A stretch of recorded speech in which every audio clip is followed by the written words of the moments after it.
Y'all, they are the most predictable people on the planet, and we're gonna cover all of that in time. But you know what I'm gonna do first? I'm gonna highlight you the professionalism, the incredible nature of our military, because what they just pulled off in an hour and a half is straight out of a fictional movie. Zero casualties, zero losses of planes, zero losses of life, zero, nada, except that whole, that lasted an hour and a half. I'm about to highlight what just happened in Venezuela in an hour and a half, and it's going to make your jaw drop. Before I go into all the Democrats and all the responses, and all the lefties, and all the media breathlessly claiming how tyrannical Donald Trump is, which is already compiling, this is a tribute to our military because these people are some of the baddest mother effers on the planet and they deserve some recognition. Let me hear you in the comments, the chats. Let's freaking get into this. I've got to actually make the thing happen. I'm so excited. Hold on. I'm going to do it. I believe in myself. And boom. Let's get this. You, of course, can follow me on X at Braden LOA. While I fix things, let's dive right in. This is CNN actually admitting something that lefties really don't want to admit. Watch this, and then we'll get to the actual recounting from the chairman of the staff. Watch this. Tell me how this news is being received in Iran. How's it being received in Russia? How's it being received in China? All three, predictably, will deplore this kind of activity publicly. Privately, they will be impressed with the military capability here. I would argue none of those three militaries could have executed an operation like this. And again, we tend to just breeze by this. But the idea of finding, fixing, kidnapping, taking him out alive with his wife, no casualties on the side of the U.S., that's an extraordinary military operation. So I think while there will be a lot of public condemnation of the United States, predictably from those three nations, privately they'll be saying to themselves, that's a very capable military. That's not a bad thought to pop up in Beijing, Moscow, and Tehran these days. When CNN has to say the political and the observational impact upon our enemies, foreign and domestic, that's a good day. And before I go anywhere else near all the lefty responses, I'm just going to supplement that by the recounting of what just happened. Again, this video is a dedication to our brave soldiers, men and women, who defend our country, who stand in front of any bullet, any threat, anything for something bigger than themselves. They always have my full support, and I love each and every one of them for doing something so incredible and amazing. And that's why we fight every single day, and they enable us to do it. All right, let's get into this because full accolades. This is the most badass thing ever. Watch this. As the night began, the helicopters took off with the extraction force, which included law enforcement officers, and began their flight into Venezuela at 100 feet above the water. 100 feet? Venezuelan shores, the United States began layering different effects provided by Spacecom, Cybercom, and other members of the interagency to create a pathway. Overhead, those forces were protected by aircraft from the United States Marines, the United States Navy, the United States Air Force, and the Air National Guard. The force included F-22s, F-35s, F-18s, EA-18s, E-2s, B-1 bombers, and other support aircraft, as well as numerous remotely piloted drones. We threw the whole kitchen Cinco at them. 100 feet off the ground? Those were stealth fighters. Those were stealth operational vehicles, remote vehicles, B-1 bomber. Y'all, no wonder this lasted an hour and a half. Watch this. As the force began to approach Caracas, the Joint Air Component began dismantling and disabling the air defense systems in Venezuela, employing weapons to ensure the safe passage of the helicopters into the target area. The goal of our air component is... Legitimately, guys, you have to understand. Let me paint this picture for translation. You had stealth fighters, you had B-1 bombers, you had helicopters that were going like this. The fighters were coming in under 100 feet off the ground. They were clearing a path, destroying all the anti-air capabilities like this, like a carpet, and the helicopters came in behind them.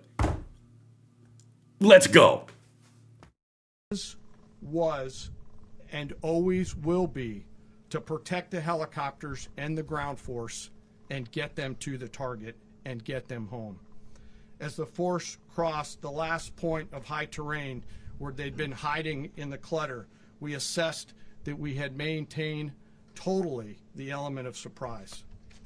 As the helicopter force ingressed towards the objective at low level, we arrived at Maduro's compound at 1:01 a.m. Eastern Standard Time, or 2:01 a.m. Caracas local time, and the apprehension force descended into Maduro's compound and moved with speed, precision, and discipline towards their objective and isolated the area to ensure the safety and security of the ground force while apprehending the indicted persons.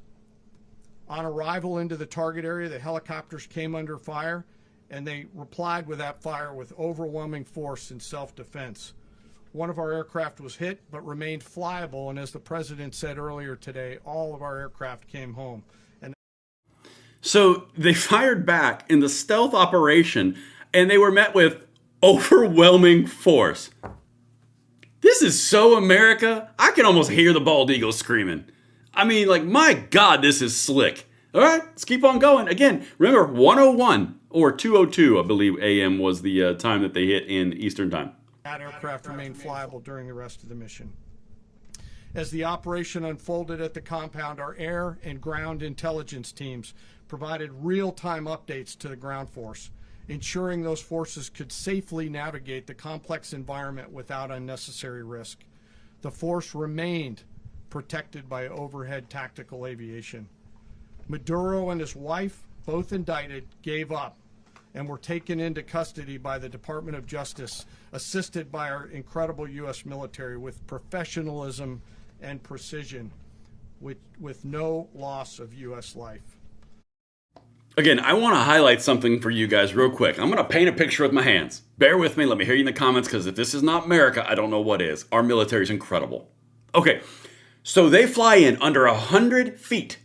They've got stealth capabilities deployed. They've got remote vehicles. They've got helicopters coming behind them. So they pave the way with the military vehicles, the stealth, the fighters, the bombers, the B-1s, all that.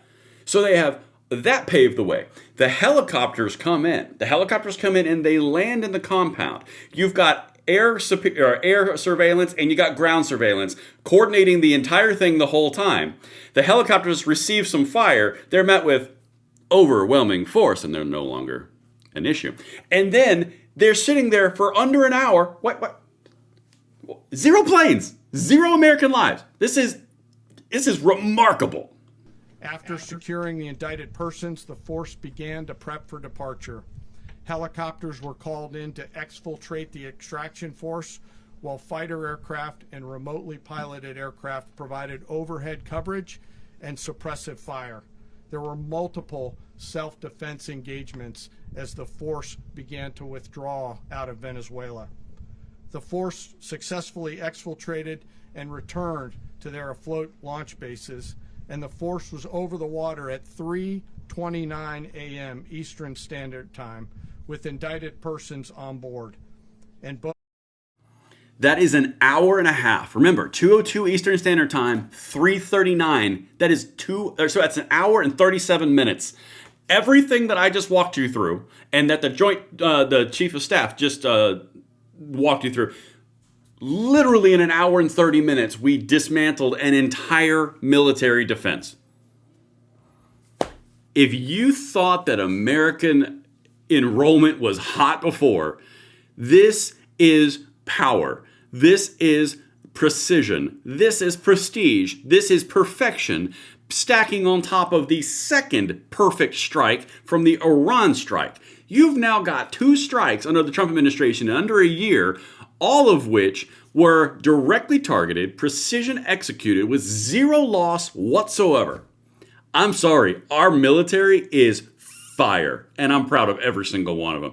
And get ready, because we are about to stack lefty on lefty on lefty mind virus tonight, because as predicted, they are lining up exactly where we thought they'd be. But listen, let me hear you in the comments for our military. I love each and every one of you guys. I will see you on the next one. I'm Braden. See you later.